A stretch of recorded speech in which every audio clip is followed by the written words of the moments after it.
बिस्मिल्लाहिर्रहमानिर्रहीम। अस्सलामुअलैकुम दोस्तों, वेलकम करता हूँ इमरान ऑफिशियल न्यूज़ में।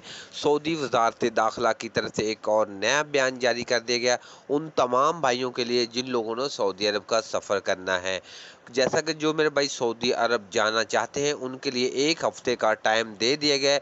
मुकम्मल डिटेल कल मैंने इसके बारे में एक वीडियो भी बनाई थी। जन्नत बिलाल अकबर की तरफ से एक वीडियो जारी की गई थी, उसमें मैंने आपको बताया और वजारत दाखिला की तरफ से भी कन्फर्म कर दिया गया था कि एक हफ्ते के अंदर वो तमाम भाइयों को इजाज़त मिल जाएगी। लेकिन जो अब वजारत दाखिला की तरफ से एक नया बयान जारी कर दिया गया उसमें ये बताया जा रहा है कि पाकिस्तान से जितने भी लोग पहले आ चुके हैं या आना चाहते हैं उनकी वैक्सीन की जांच पड़ताल चल रही है। तो जैसा कि आप भाइयों को मालूम होगा कि बहुत से लोग जो पाकिस्तान से सऊदी अरब जाना चाहते हैं, कुछ लोगों ने कोरोना के जाली सर्टिफिकेट वगैरह बनाए हुए थे। इस वजह से जांच पड़ताल वजारत दाखिला की तरफ से बोला गया कि एक हफ्ते में जैसे इनको इजाज़त मिले उनकी कोरोना की वैक्सीन की जांच पड़ताल करनी पड़ेगी। तो उनके लिए कुछ अलग से कुछ करना लगे हैं।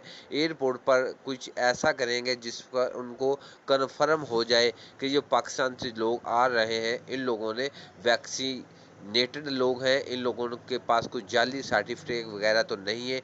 इस पर काम शुरू कर दिया है, तो वो 1-2 दिन में मुकम्मल हो जाएगा। जैसे ही वो मुकम्मल होगा इंशाल्लाह फ़्लाइट पेशेंट मुकम्मल तौर पर बहाल कर दिया जाएगा।